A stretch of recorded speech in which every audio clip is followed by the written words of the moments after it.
welcome back to my Indigenous Lifestyle YouTube channel. I am Crystal Divine. I don't know why I'm talking like this. I just kind of got caught off guard when I pressed record. Hey y'all, welcome back to my channel. I'm so glad to be here and making another video.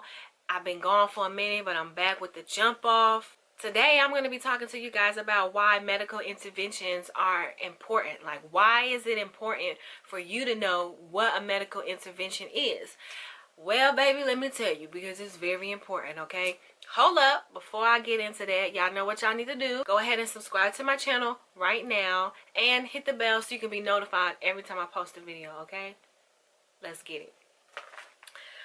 Why are medical interventions important to know? I will be referring to my notes because I want to make sure that I don't forget anything. So if you see me looking down, don't even worry about all that, okay?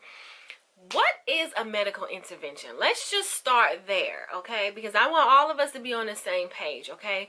Let me read to you guys the definition of the word intervention, okay?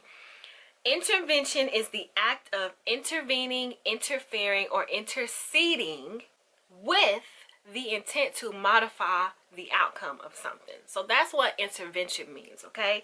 Now, childbirth is a natural experience. I mean, it can't get any more natural. This is just something that our bodies are designed to do. This is how we reproduce. We do it, animals do it, plants do it. Reproduction and childbirth are just natural experiences that we experience in our human experience, okay? All right.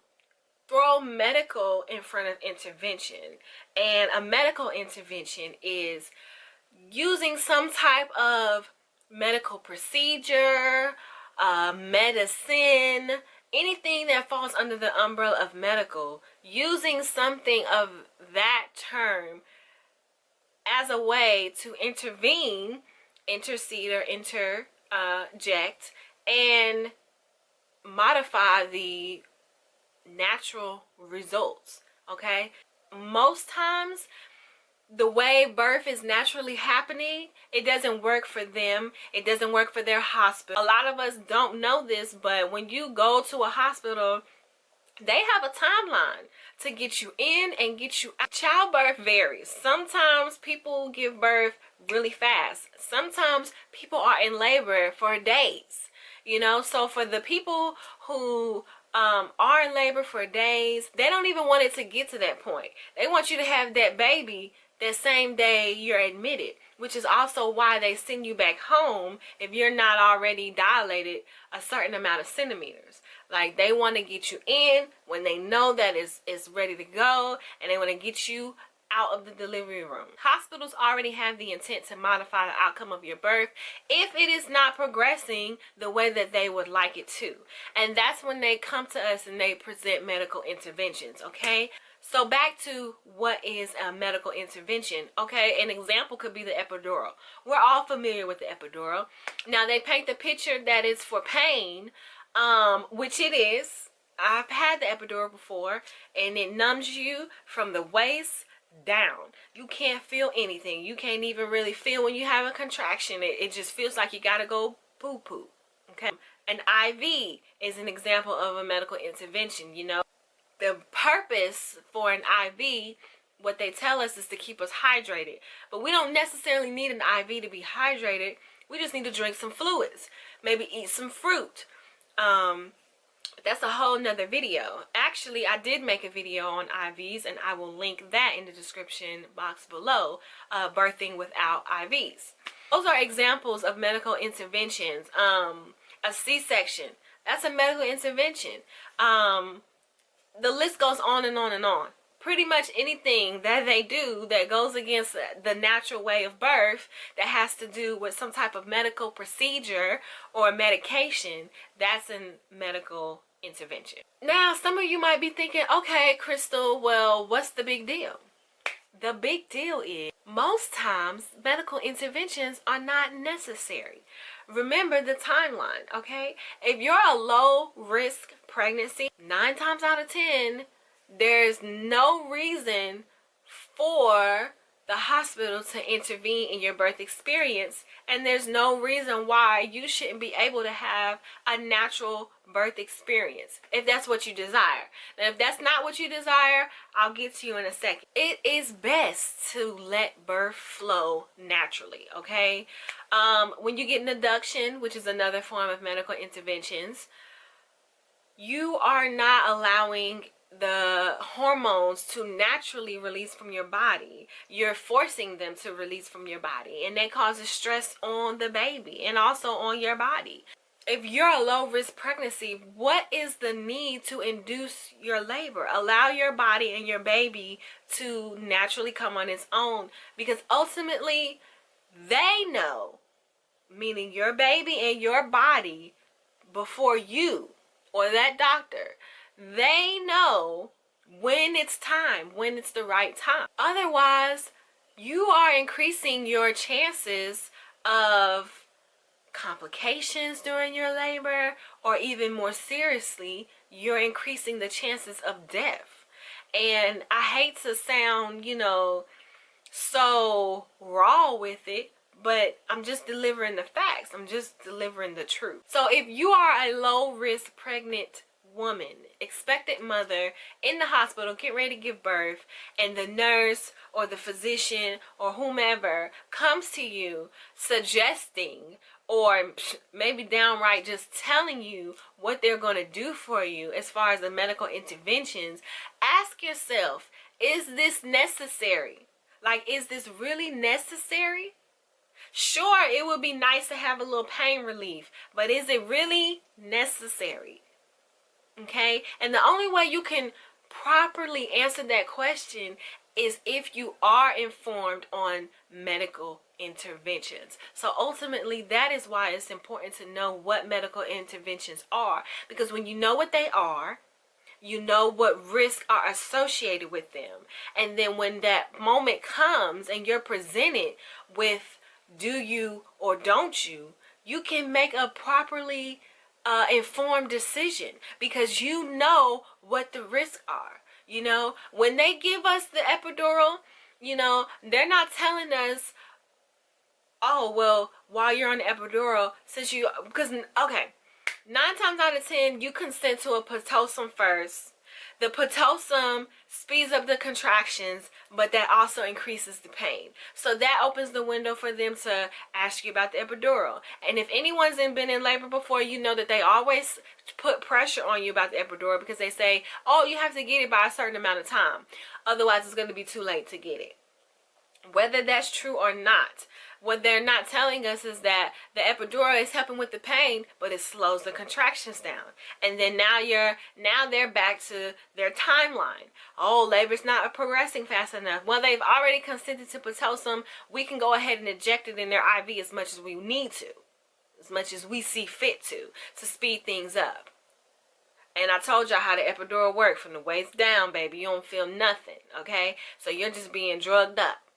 And then not to mention, every woman who gets the epidural doesn't always last to the end. No matter how much Pitocin they give you to speed it up, you know, it don't always work like that. I know women who got the epidural and say it wore off. Like, I didn't experience that, but in my mind, I'm just like, oh, I just cannot even imagine getting the epidural and it wears off at the end. It's also important to be aware of medical interventions, because hospitals are a business first, okay? And hospitals don't profit from our health. They profit from our sickness, okay? They make money not from our wellness and our well-being, but from our illnesses, you know? Prescriptions and surgeries and all of that stuff. That's what makes them the money to keep operating. Now, when you are giving birth in a hospital, the same rule applies. There's no exception because you are giving birth. That epidural, that Pitocin, hooking up that IV, the fetal monitoring on your belly, all of that stuff, gosh, they make so much money from a C-section surgery.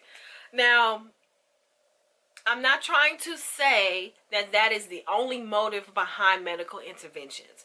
I just want you to understand all of it, like everything that goes behind medical interventions, because like I said earlier, if you know what they are and you're aware, you are aware of the risk associated, and you are better able to answer the question, hey, is this really necessary? Because it might not be necessary for you, and it might just be, you know, more of a benefit for the hospital than it is for you and your baby, because hospitals are a business first. Okay, so in conclusion, and of course even bigger than the hospital being able to profit off of us, it's important to know what medical interventions are, so that when the time comes and you're giving birth, you can make a properly informed decision on whether or not you want to consent to a medical intervention at all.